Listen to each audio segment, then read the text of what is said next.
আসসালামু আলাইকুম বন্ধুরা, আজকে আমি আপডেট দেব দুবাইয়ের ভিসা। দুবাইয়ের ভিসা আসলে বন্ধ কি খোলা, এটা অলমোস্ট সবাই জানে যে ভিসা কিন্তু বন্ধ। বাট দুবাইয়ের ভিসা কিন্তু সব সেক্টর বন্ধ না, একটা সেক্টর এখনো খোলা আছে, একটা না বেশ কয়েকটা সেক্টর খোলা আছে। তার ভিতরে আরটিএ, রোড ট্রান্সপোর্ট অথরিটি, যেটা দুবাই গভর্নমেন্টের, এর ভিসা কিন্তু খোলা আছে। এটা হচ্ছে কাজটা হচ্ছে দুবাই ট্যাক্সি এবং দুবাই ফুড ডেলিভারি। এই দুইটা কিন্তু সরাসরি দুবাই সরকারের কোম্পানি। সো এই দুইটা কোম্পানির কিন্তু ভিসা খোলা আছে। এবং ফ্রি জোন গুলোতে যেমন Ajman, Dubai, Sharjah, Ras al Khaimah, এই জাতীয় যেগুলো তো ফ্রি জোন আছে, যেখানে যেখানে এই ফ্রি জোনের ভিসাগুলো কিন্তু খোলা আছে। তো এই মুহূর্তে আমার কাছে আরটি এর ভিসা আছে, মানে দুবাই গভর্নমেন্টের ভিসা আছে। আপনারা চাইলে আমাদের সাথে যোগাযোগ করতে পারেন। এটা হচ্ছে দুবাই ট্যাক্সি এবং ফুড ডেলিভারি, শুধুমাত্র এই দুইটা ট্রেডের আমার কাছে আছে এই মুহূর্তে। আপনারা চাইলে যোগাযোগ করে নিতে পারেন।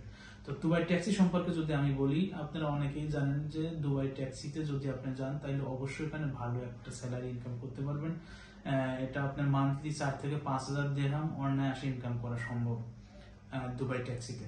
এবং ফুড ডেলিভারিতে যদি যান তাহলে 2600 দিরহাম কিন্তু বেসিক বেতন থাকে।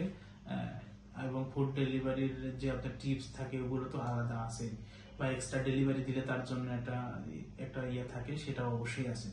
তো যারা অনেকেই এর আগে আমি একটা ভিডিও দিয়েছিলাম, সেখানে অনেকেই গালিগালাজ করেছিলেন, আমি সেটা দেখেছি। বাট আসলে জেনে একজনকে গালি দেন কোনো সমস্যা নেই, কিন্তু জেনে দেওয়াটা বেটার আমার মনে হয়, না জেনে না বলাটাই ভালো।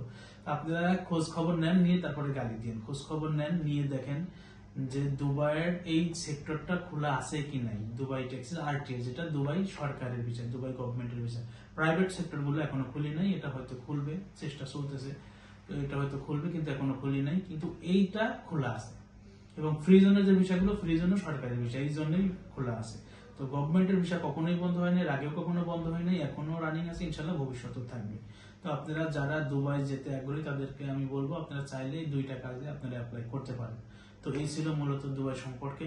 এবং আরো যদি কোনো তথ্য জানতে চান অবশ্যই কমেন্টসে জানিয়ে দেবেন, আমি চেষ্টা করবো সেটা দেওয়ার জন্য। আসসালামু আলাইকুম।